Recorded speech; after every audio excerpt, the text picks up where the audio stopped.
أسرج خيولك يا أخ الإيمان وانهض لبعث العلم في الأوطان، فالعلم ميراث الرسول أمانة صلى الله عليه وسلم، فالعلم ميراث الرسول أمانة فاز الحفيظ لإرثه الرباني. الحمد لله رب العالمين، والصلاة والسلام على أشرف الأنبياء والمرسلين نبينا محمد وعلى آله وصحبه أجمعين. اللهم اغفر لنا ولشيخنا أجمعين. قال الشيخ الإمام الأفضل المتأخرين قدوة الحكماء الراسخين أثير الدين الأبهري طيب الله ثراه وجعل الجنة مثواه، نحمد الله تعالى على توفيقه ونسأله هداية طريقه ونصلي على محمد وعترته أجمعين.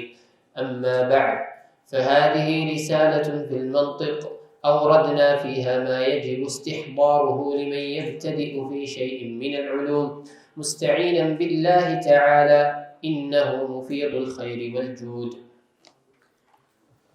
الحمد للہ رب العالمین والصلاة والسلام علی سید الانبیاء والمرسلین، اما بعد۔ یہ رسالہ علم منطق میں ہے، تو اس کے متعلق چند ایک باتیں کو پہلے سمجھ لیں اختصار کے ساتھ، چونکہ ہمارے پاس وقت بھی مختصر ہے۔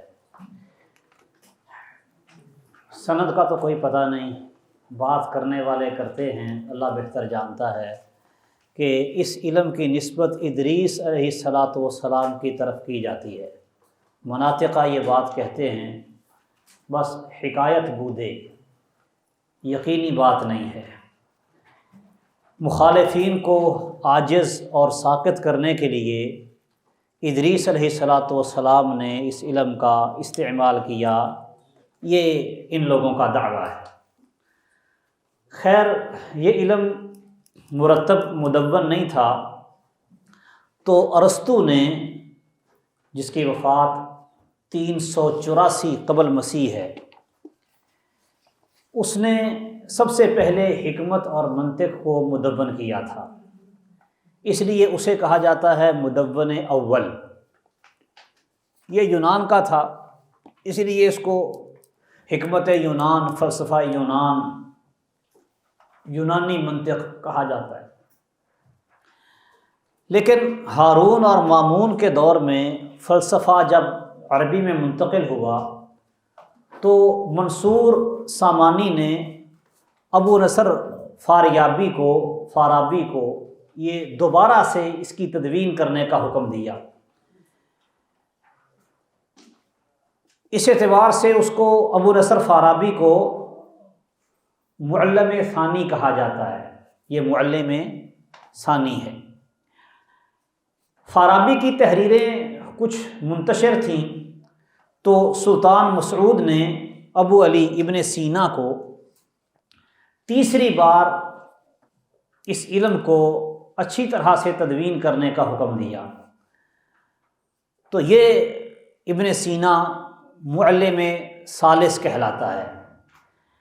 اس وقت جو منطق ہم پڑھتے ہیں وہ اسی کی، ابن سینا کی ہی مدون کردہ ہے۔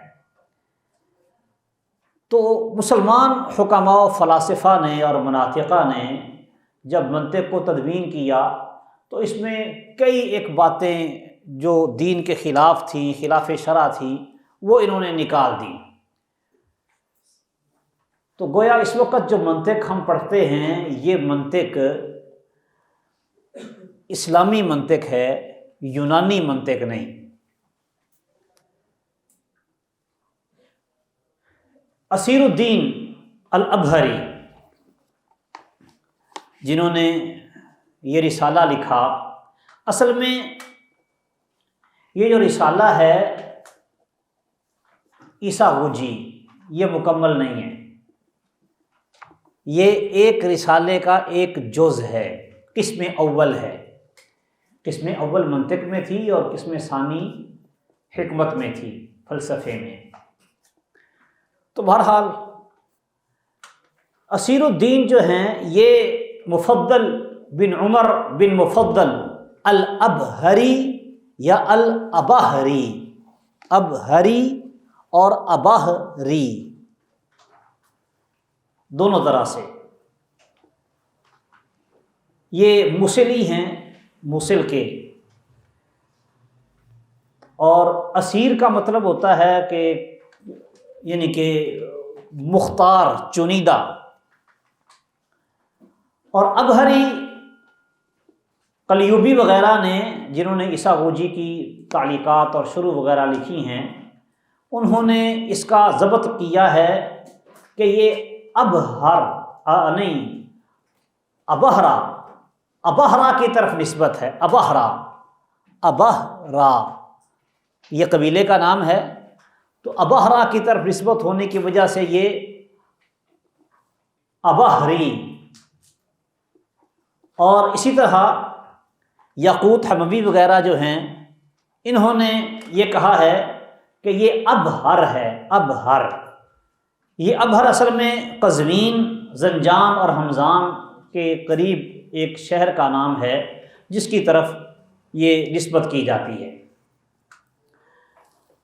تو یہ جو امام اسیر الدین ہیں، انہوں نے بڑے کبار مشائخ سے یہ علم حاصل کیا، ان میں قطب الدین ابراہیم بن علی بن محمد السلمی المغربی المصری ہیں۔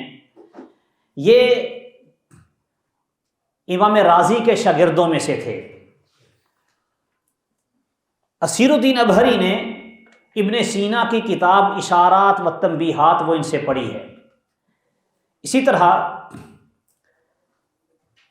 ان کے مشائخ میں فخر الدین رازی بھی شامل ہیں، ابو عبداللہ محمد بن الامام الکبیر ضیاء الدین عمر بن حسین التیمی البکری الرازی، اور مذہباً شافعی۔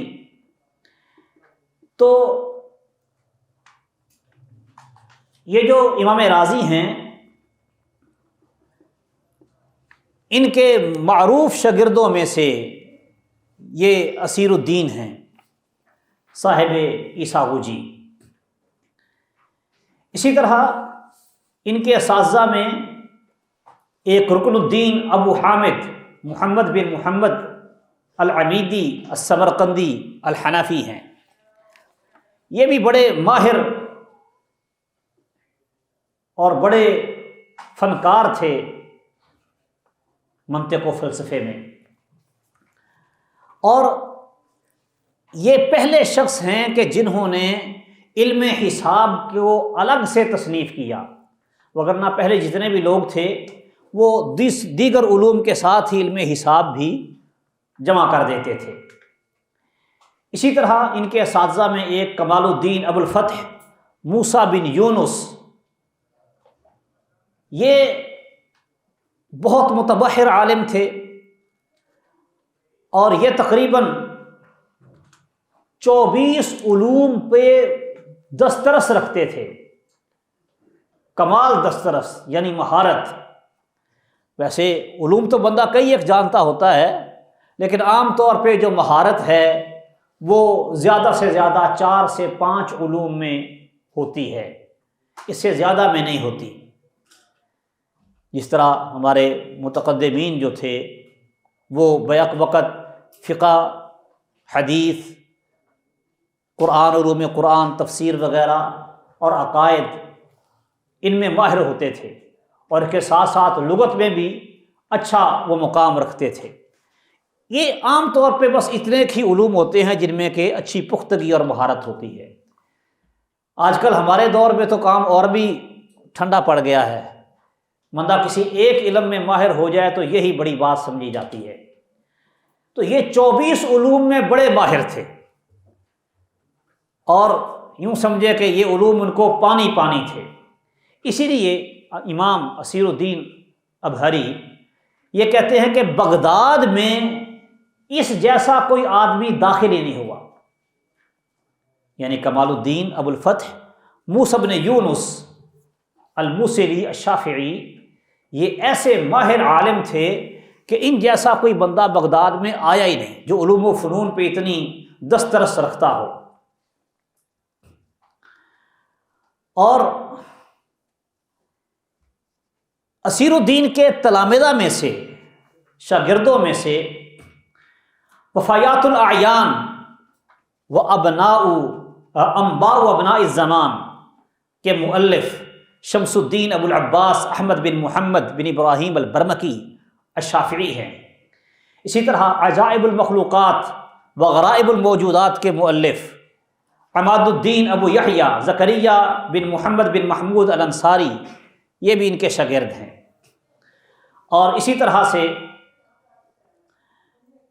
امام شمس الدین ابو عبداللہ محمد بن محمود العجلی الاصفہانی المصری الشافعی، یہ بھی ان کے شاگرد ہیں، اور یہ یعنی کہ معقولات میں بڑے امام شمار ہوئے، حتیٰ کہ امام ابن دقیق العید وہ ان کے دروس میں حاضر ہوا کرتے تھے۔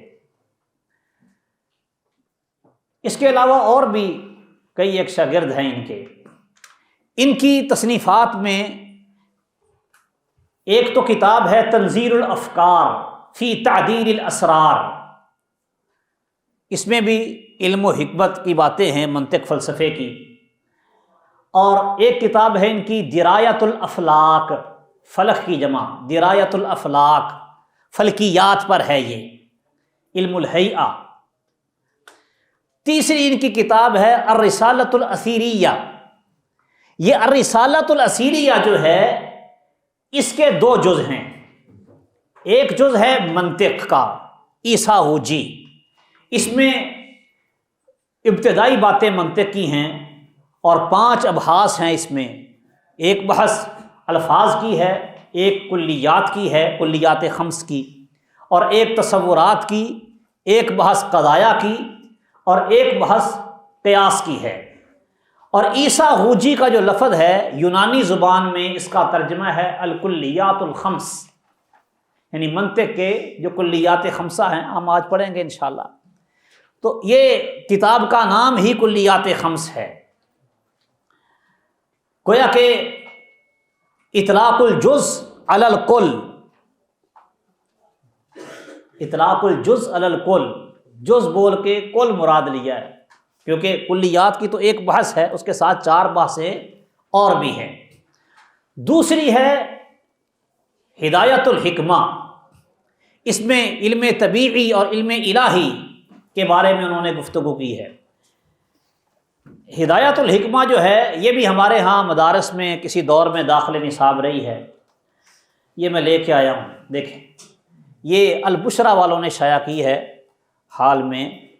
تو پہلے یہ یعنی کہ ہدایت الحکمہ جو ہے یہ ہمارے مدارس میں پڑھائی جاتی تھی فلسفے کی ابتدائی کتابوں میں، پہلے اس سے ہدیہ سعیدیہ پڑھ لیتے تھے، بعد میں ہدایت الحکمہ پڑھتے تھے، یا یہ پہلے پڑھ کے وہ بعد میں تقریباً ایک جیسی ہی ہیں یہ۔ اچھا اس میں دیکھیں یہ شروع کرتا ہے بسم اللہ الرحمن الرحیم، القسم الثانی، یہ اس کا یہ کہنا کہ القسم الثانی فی الطبعیات، یہ اس بات پہ دلالت کرتا ہے کہ اس کی کوئی قسم اول بھی ہے۔ وہ قسم اول کیا ہے؟ وہ عیسیٰ ہوجی ہے، ٹھیک ہے۔ تو جو عیسیٰ ہوجی ہے یہ یعنی کہ الرسالۃ الاثیریہ کی پہلی قسم ہے، قسم اول، اور ہدایت الحکمہ جو ہے یہ الرسالۃ الاثیریہ کی قسم ثانی ہے۔ عیسیٰ ہوجی میں 5 مباحث ہیں، الفاظ کی بحث، کلیات 5 کی بحث، تصورات کی، قضایا کی اور قیاس کی بحث، جبکہ ہدایت الحکمہ میں 2 چیزیں ہیں، طبیعیات اور الہیات۔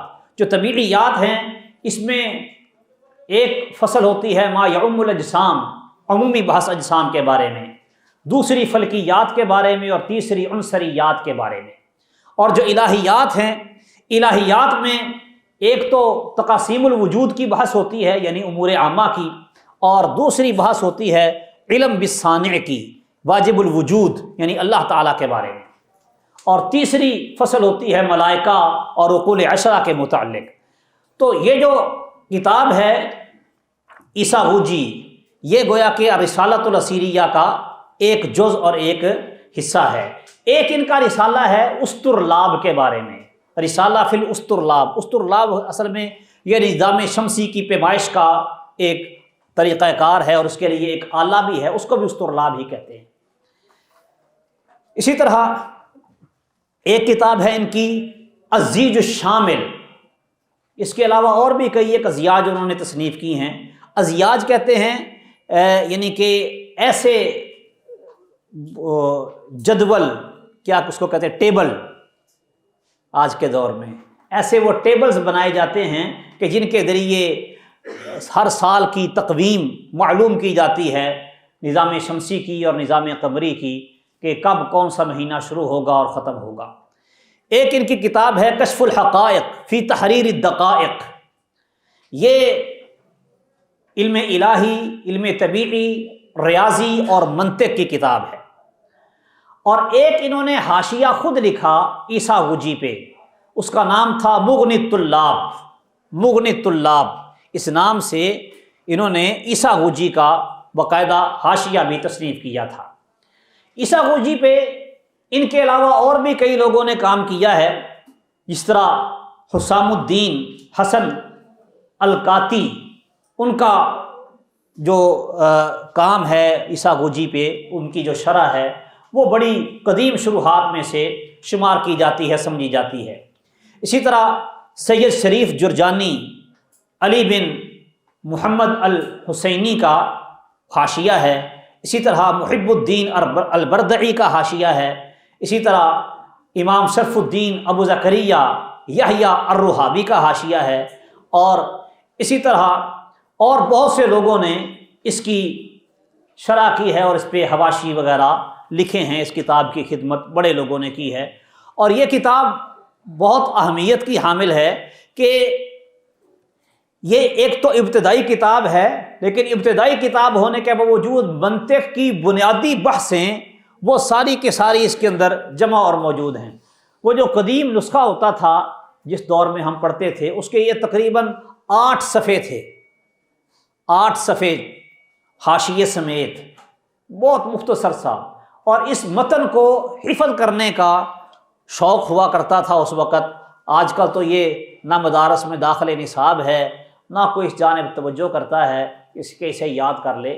یہ انتہائی مختصر سا رسالہ اگر بندہ یاد کر لے تو منطق کی مبادیات جو ہیں وہ اس کو اچھی طرح سے سمجھ آ جاتی ہیں اور اس میں وہ مار نہیں کھاتا۔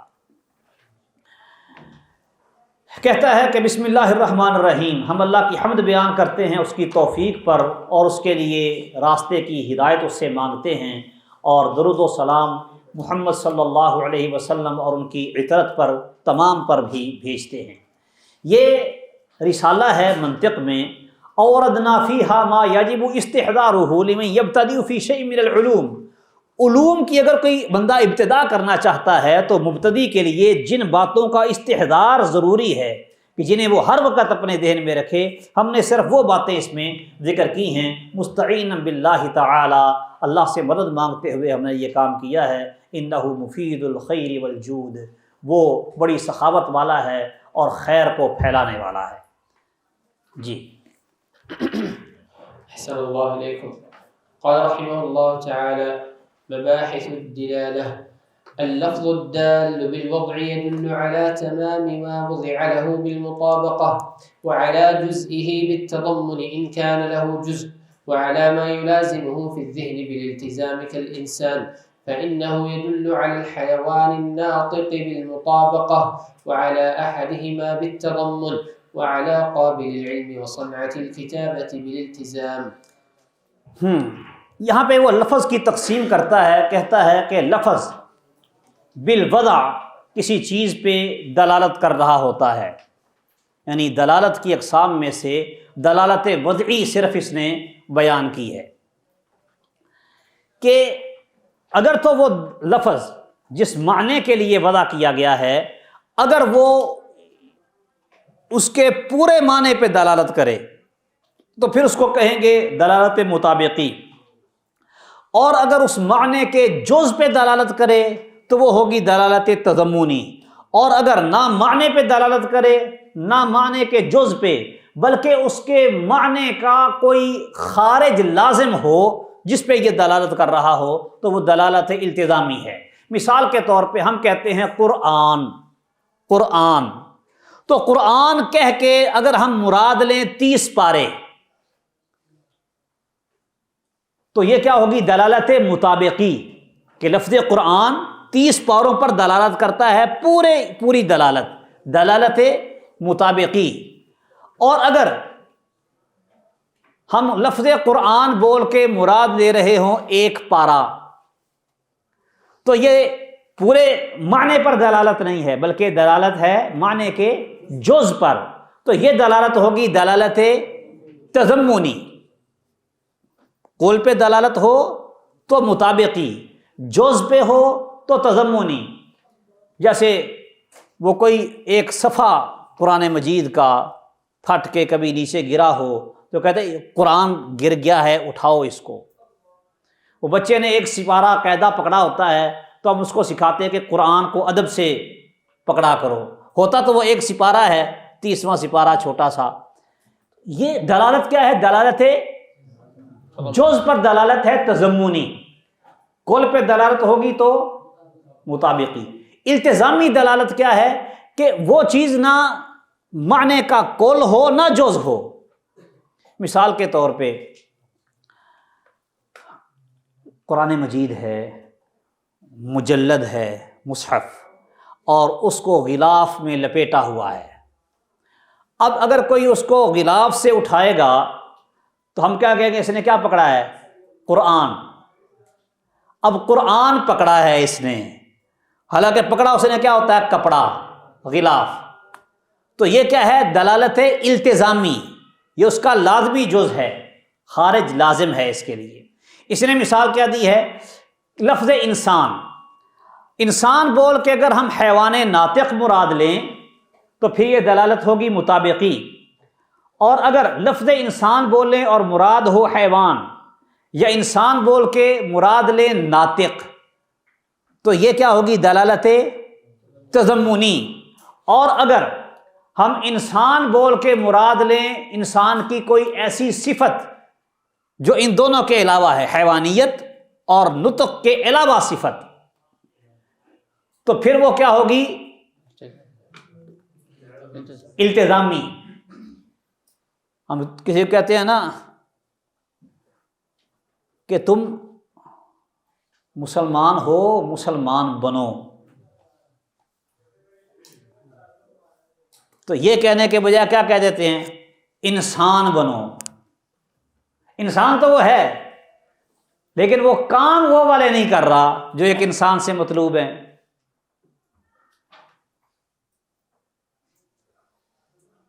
تو یہ کیا ہوتی ہے؟ لفظ انسان بولا ہے لیکن دلالت اس کے خارج لازم پہ ہے۔ یہ 3 اقسام ہیں دلالت وضعی کی: مطابقی، تضمنی اور التزامی۔ پورے کل پہ دلالت ہو تو مطابقی، معنی کے جز پہ دلالت ہو تضمنی، اور معنی کے خارج لازم پر دلالت ہو تو التزامی۔ اب اس نے کہا ہے وَعَلَىٰ قَابِلِ الْعِلْمِ وَصَنْعَةِ الْكِتَابَةِ بِالْالْتِزَامِ۔ اب انسان، کوئی بھی انسان ہو، وہ اس قابل ہوتا ہے کہ علم حاصل کر سکے، لکھنا سیکھ سکے، یہ اس میں قابلیت ہوتی ہے کہ وہ یہ کام کر سکے۔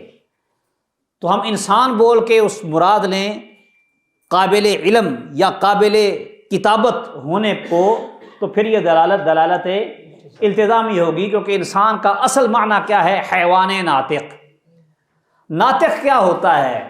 ناطق اس کو کہتے ہیں جس کو کلیات کا علم ہو، کلیات کو جاننے والا۔ ویسے تو ناطق کا لفظی مطلب ہے نا بولنے والا، لیکن مناطقہ کے ہاں ناطق وہ ہے جس کو کلیات کا علم ہو۔ چلیں قال رحمه الله تعالى: ثم اللفظ إما مفرد وهو الذي لا يراد بالجزء منه دلالة على جزء معناه كالإنسان، وإما مؤلف وهو الذي لا يكون كذلك كرام الحجارة، والمفرد إما كلي وهو الذي لا يمنع نفس تصور مفهومه عن وقوع الشركة فيه كالإنسان، وإما جزئي وهو الذي يمنع نفس تصور مفهومه من ذلك كزيد.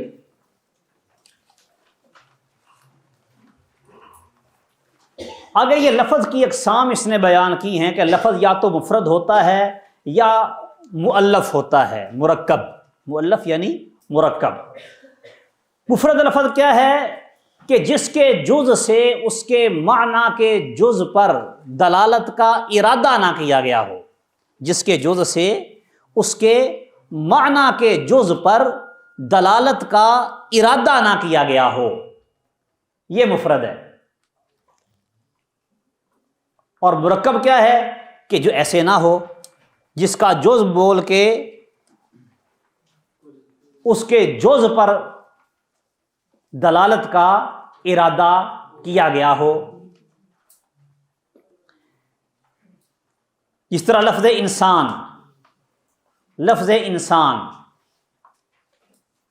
اب ایسا تو نہیں کہ آپ لفظ انسان کے آپ جز بنائیں اور کہیں الف سے یہ مراد ہے، نون سے یہ مراد ہے، سین سے یہ مراد ہے، لفظ کے اجزاء کر کے اس کے معنی کے اجزاء بناتے جائیں۔ اصل میں لفظ کبھی ایسا ہوتا ہے کہ اس کا جز ہوتا ہی نہیں ہے، اس کا جز ہوتا ہی نہیں ہے۔ جس طرح الف، با، تا، کوئی جز تو نہیں ہے نا، مفرد ہے، یہ بالکل مفرد ہے۔ اور کبھی جز ہوتا ہے لیکن وہ جز معنی دار نہیں ہوتا، جز تو ہوتا ہے لیکن اس جز کا معنی نہیں ہوتا، جیسے زید، زید 3 لفظ ہیں، 3 حروف پہ مشتمل ہے، لیکن اس کا الگ الگ کوئی معنی نہیں۔ اور کبھی جز بھی ہوتا ہے اور اس کا معنی بھی ہوتا ہے لیکن معنی مقصود نہیں ہوتا، معنی مقصود نہیں ہوتا، جیسے شیر پنجاب۔ شیر پنجاب کا نام سنتے ہی آپ کے دماغ میں مولانا منظور صاحب آ گئے۔ اچھا، اب شیر اور پنجاب 2 لفظ ہیں نا، دونوں کا معنی بھی ہے۔ شیر، شیر کو کہتے ہیں، پنجاب ایک خطے کا نام ہے۔ یہ لفظ مفرد ہے، کیوں؟ اس کے جز ہیں، ہر جز کا معنی بھی ہے، لیکن جب ہم نے شیر پنجاب کہا تو اس وقت اس کے الگ الگ جز کا الگ الگ معنی مقصود ہے ہی نہیں۔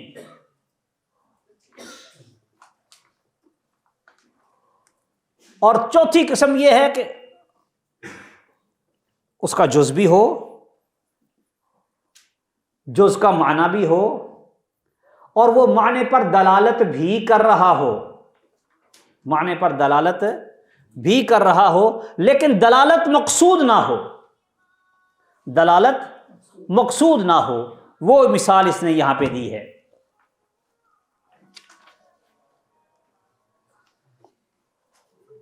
رامی الحجارہ، اب رامی الحجارہ میں پتھر پھینکنے والا، رامی پھینکنے والا، حجارہ پتھر، یہ مرکب ہے، اس کے ایک ایک جز سے الگ الگ معنی پہ دلالت مقصود ہے، الگ الگ لفظ سے اس کے معنی پہ دلالت مقصود ہے۔ لیکن اگر دلالت مقصود نہ ہو، مثال کے طور پہ کسی بندے کا نام رکھ دیں حیوان ناطق، حیوان ناطق کو ہم کیا کریں؟ بطور علم استعمال کریں، کسی بندے کا نام رکھ دیں۔ اب وہ جس کو حیوان ناطق کہا جا رہا ہے حقیقت میں وہ حیوان بھی ہے اور ناطق بھی ہے، یعنی کہ 2 الگ الگ لفظ بھی ہیں اور معنی بھی ہے، اور حیوان ناطق بول کے ہمارا مقصود یہ بندہ ہے، تو حیوان بول کے یہ مراد لینا، ناطق بول کے یہ مراد لینا بھی جائز ہے، لیکن اس وقت حیوان ناطق سے یہ مقصود نہیں ہے۔ حیوان ناطق سے مقصود ایک علم ہے، نام ہے۔ تو یہ مفرد کی 4 قسمیں ہیں۔ پھر مفرد وہ کہتا ہے اما کلی و اما جزئی، مفرد یا تو کلی ہوگا یا جزئی ہوگا۔ کلی کیا ہے؟ جو بہت سے افراد پہ صادق آئے، لا یمنع نفس تصور مفہومہ من وقوع الشرکۃ فیہ، جس میں وقوع شرکت ممنوع نہ ہو بلکہ اس میں اور بھی کئی چیزیں شریک اور جمع ہو سکیں۔ اور جزئی وہ ہے جو ایسے نہ ہو، ایک معین چیز پہ صادق آئے۔ جزئی کیا ہے؟ ایک معین چیز پہ صادق آئے، اس لفظ میں کوئی دوسرا شریک نہ ہو سکے۔ مثال کے طور پہ مسجد، ہاں جی، یہ کلی ہے کہ جزئی؟ کلی، کیونکہ دنیا جہان کی ہر مسجد کو مسجد کہا جائے گا۔ اگر ہم کہیں گے یہ مسجد تو یہ جزئی ہو جائے گی۔ یہ مسجد، اب یہ مسجد، اس کی دلالت میں اور کوئی مسجد شامل نہیں ہو سکتی۔ کلی غیر معین، ٹھیک ہے، کلی کیا ہوتی ہے؟ غیر معین افراد پہ صادق آتی ہے، اور جزئی معین فرد پہ صادق آتی ہے۔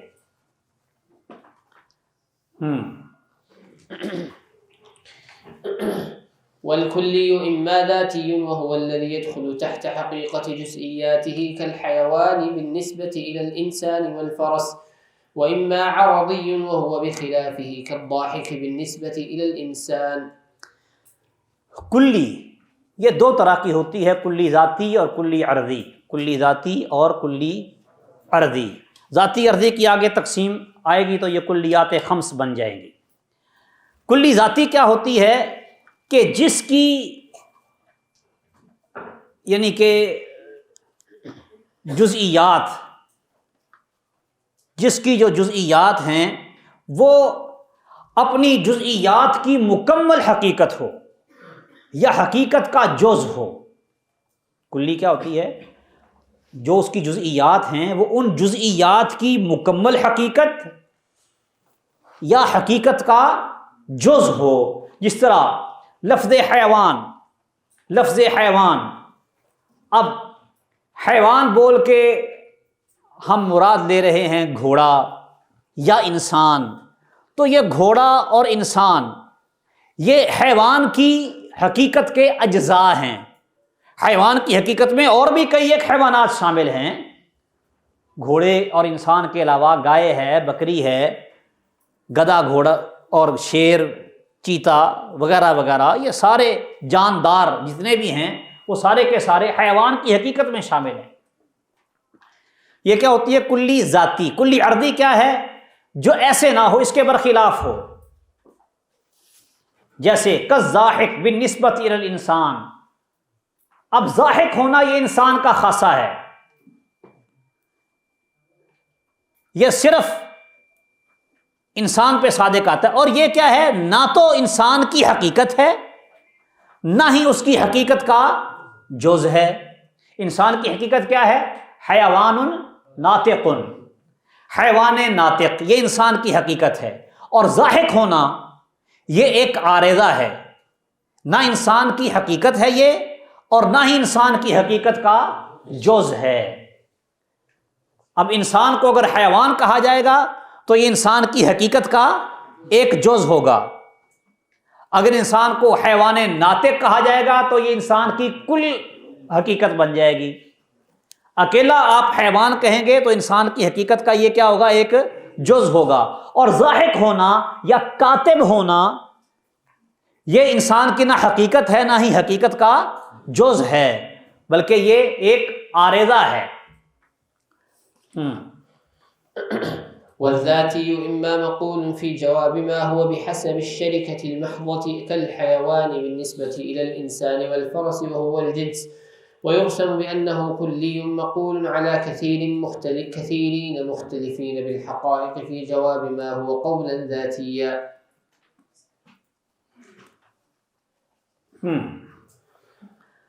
یہ کلیات خمس کا بیان شروع ہوا ہے۔ ذاتی جو ہے، کلی ذاتی، یہ کیا ہوتی ہے؟ یا تو یہ مختلف حقیقتوں والے افراد پر صادق آئے گی، مختلف حقیقتوں والے افراد، ایسے افراد جن کی حقیقتیں مختلف ہیں، ان پر صادق آ رہی ہوگی۔ اگر مختلف حقیقتوں کے افراد پہ صادق آئے گی تو پھر ہم اس کو کہیں گے جنس۔ حقائق مختلف ہیں، جس طرح حیوان، لفظ حیوان، حیوان ایک جنس ہے، اس کے تحت مختلف حقیقتوں کے افراد داخل ہوتے ہیں۔ حیوان ناطق بھی اس کے اندر شامل ہے، حیوان شاہق بھی شامل ہے، حیوان مفترس بھی شامل ہے۔ لفظ حیوان مختلف حقیقتوں کے افراد پر صادق آ رہا ہوتا ہے۔ کہتا ہے اما مقول فی جواب ما ہوا، ما ہوا کے جواب میں وہ بولی جاتی ہے بحسب الشرکۃ المحضہ، محض شرکت کے حساب سے، جس طرح کہ لفظ حیوان ہے بالنسبت الی الانسان والفرس، انسان بھی حیوان ہے، فرس بھی حیوان ہے۔ اب جو لفظ حیوان ہے اس میں انسان، فرس، غنم، بقر، یہ سارے افراد شامل ہیں، اور ان کی حقیقتیں کیا ہیں؟ الگ الگ ہیں۔ وَهُوَ الْجِنسُ، اس کو جنس کہتے ہیں۔ یہ اس نے پہچان کروا کے پھر اس کی ایک تعریف کی ہے، کہتا ہے کلی مقول علی کثیرین مختلفین بالحقائق، کثیر افراد ہوں جن کی حقیقتیں الگ الگ ہوں، ان پر جو بولی جائے گی وہ کیا ہوگی؟ جنس۔ وَإِمَّا مَقُولٌ فِي جَوَابِ مَا هُوَ بِحَسْبِ الشَّرِكَةِ وَالْخُصُوصِيَّةِ مَعًا، پہلے صرف شرکت تھی، اب شرکت کے ساتھ ساتھ خصوصیت بھی ہو، جس طرح کہ انسان، لفظ انسان، اب زید، عمر، بکر، آپ کے جتنے بھی بیٹھے ہیں سارے کے سارے کیا ہیں؟ انسان، اور سب کی حقیقت ایک ہے۔ حقیقت سب کی کیا ہے؟ جنس میں کیا تھی؟ حقیقتیں الگ الگ تھی، مختلف تھی، ٹھیک ہے۔ اب کیا ہے؟ حقیقت ایک ہے، اس کو کہا جاتا ہے نوع۔ نوع، آپ نے لفظ سنا ہوگا بنی نوع انسان، بنی نوع انسان۔ تو انسان کیا ہے؟ ایک نوع ہے، اس نوع میں مختلف افراد شامل ہیں، لیکن جتنے بھی انسان ہیں، جتنے بھی انسان ہیں، سارے کے سارے حیوان ناطق ہیں، اس کے علاوہ کوئی اور حیوان اس میں شامل نہیں ہے۔ حقیقت سب کی ایک ہے۔ حقیقتیں مختلف ہوں گی تو جنس، حقیقت ایک ہوگی تو نوع۔ کہتا ہے وَيُرْسَمُ، اس کی تعریف یہ کی جاتی ہے بِأَنَّهُ كُلِّيٌّ مَقُولٌ عَلَى كَثِيرِينَ مُخْتَلِفِينَ بِالْعَدَدِ دُونَ الْحَقِيقَةِ، کہ عدد تو ان کے مختلف ہوتے ہیں، افراد کئی ایک ہوتے ہیں، لیکن حقیقت ایک ہی ہوتی ہے۔ وَإِمَّا غَيْرُ مَقُولٍ فِي جَوَابِ مَا هُوَ، یا ما ہوا کے جواب میں نہیں ہوگی، بلکہ ایُّ شیءٍ ہوا فی ذاتہ کے جواب میں ہوگی۔ کسی چیز کی حقیقت کے بارے میں اگر پوچھا جائے تو مناطق سوال کرتے ہیں ما ہوا، اس کو کہتے ہیں حقیقت یا ماہیت، ماہیت، ما ہوا۔ اور کسی چیز کے اگر فصل کے بارے میں سوال کرنا ہو تو پھر کہتے ہیں ایُّ شیءٍ ہوا فی ذاتہ، ایُّ شیءٍ ہوا فی ذاتہ، کہ یہ اپنی ذات میں کیا شے ہے۔ کہتے ہیں پہلے دونوں تھی نوع اور جنس، نوع اور جنس، فی جوابی ما ہوا۔ اب یہ ما ہوا کے جواب میں نہیں، بلکہ کس کے جواب میں کہی جائے گی؟ بل مقول فی جواب ایُّ شیءٍ ہوا فی ذاتہ، ایُّ شیءٍ ہوا فی ذاتہ کے جواب میں کہی جاتی ہے۔ وہ کیا ہے؟ وَهُوَ الَّذِي يُمَيِّزُ الشَّيْءَ عَمَّا يُشَارِكُهُ فِي الْجِنْسِ، یہ ایک ایسی چیز ہوتی ہے جو کسی بھی شے کو جنس میں موجود باقی افراد سے جدا کر دیتی ہے۔ جنس میں موجود باقی افراد کو، یعنی کہ نوع کو جنس سے الگ کرنے کے لیے، کسی نوع کو جنس سے الگ کرنے کے لیے جو بولی جائے گی اس کو ہم کہیں گے فصل۔ فصل، فصل کا مطلب ہی آپ کو سمجھ آ رہا ہے، جدا، جدائی، الگ کرنا۔ تو نوع کو یہ جنس سے الگ کر لیتی ہے۔ اب سارے کے سارے حیوان کے افراد، جس میں حیوان ناطق بھی ہے، حیوان شاہق بھی ہے، حیوان مفترس بھی ہے، وغیرہ وغیرہ، ٹھیک ہے۔ اب ان میں سے جو لفظ ہے ناطق، اس نے انسان کو باقی حیوانات سے الگ کر لیا، لفظ مفترس نے شیر کو باقی حیوانات سے الگ کر لیا۔ یہ الفاظ کیا ہیں؟ فصل، ان کو کیا کہا جائے گا؟ فصل، یعنی فصل وہ کلمہ ہوتا ہے جو نوع کو جنس میں سے الگ کر دیتا ہے، اس جنس کے باقی افراد میں سے ایک نوع کو الگ کرنے کے لیے جو لفظ استعمال ہوتا ہے وہ کیا ہے؟ فصل۔ وَأَمَّا الْعَرَضِيُّ، وَأَمَّا الْعَرَضِيُّ، اور جو عرضی ہے کلی ذاتی کی، اس نے 3 قسمیں بیان کر دی ہیں، جنس، نوع اور فصل۔ آگے ہے عرضی۔ کلی عرضی کیا ہے؟ فَإِمَّا أَن يَمْتَنِعَ انفِكَاكُهُ عَنِ الْمَاهِيَّةِ۔ کلی عرضی 2 طرح کی ہوتی ہے، یا تو اس کا ماہیت سے جدا ہونا ناممکن ہو، اس کو کہتے ہیں العرض اللازم، عرض لازم، کہ یہ اس سے جدا ہوتی ہی نہیں۔ او لا يمتنع، یا ممتنع نہ ہو، یعنی ممکن ہو اس کا جدا ہونا، اسے کہتے ہیں العرض المفارق، عرض مفارق۔ اب عرض لازم اور عرض مفارق، ان دونوں میں سے ہر ایک، وَكُلُّ وَاحِدٍ مِّنْهُمَا إِمَّا أَن يَخْتَصَّ بِحَقِيقَةٍ وَاحِدَةٍ، یا تو ایک ہی حقیقت کے ساتھ خاص ہوگا، اس کو کہیں گے خاصہ۔ اگر ایک ہی حقیقت کے افراد کے ساتھ خاص ہو تو وہ کیا ہوگا؟ خاصہ۔ کالضاحک بالقوۃ وبالفعل بالنسبۃ الی الانسان، انسان بالقوہ بھی ضاحک ہوتا ہے، بالفعل بھی، بالقوہ بھی ضاحک ہوتا ہے اور بالفعل بھی۔ بالقوہ کا مطلب یہ ہوتا ہے کہ فی الحال بندہ یہ کام نہیں کر رہا، لیکن یہ کام کرنے کی اس میں صلاحیت ہے۔ اور بالفعل کیا ہوتا ہے کہ فی الحال اس کی یہ کیفیت ہے، جب آپ ہنس رہے ہوں تو اس وقت آپ بالفعل ضاحک ہیں، اب آپ چپ کر کے بیٹھے ہوئے ہیں اب بھی آپ ضاحک ہیں، بالقوہ، بالقوہ، ٹھیک ہے؟ کہ جو کام بالفعل ہو رہا ہو وہ ہے بالفعل، اور جو ہو نہیں رہا لیکن بندہ وہ کام کرنے کی صلاحیت رکھتا ہے تو اس کے لیے لفظ استعمال ہوتا ہے بالقوہ۔ ایک آدمی جس کو ابھی قلم پکڑنے کا طریقہ نہیں آتا، وہ بھی کاتب ہے، پینٹر، خطاط ہے، بالقوہ، سیکھے گا تو سیکھ جائے گا نا، بالقوہ، بالفعل نہیں ابھی۔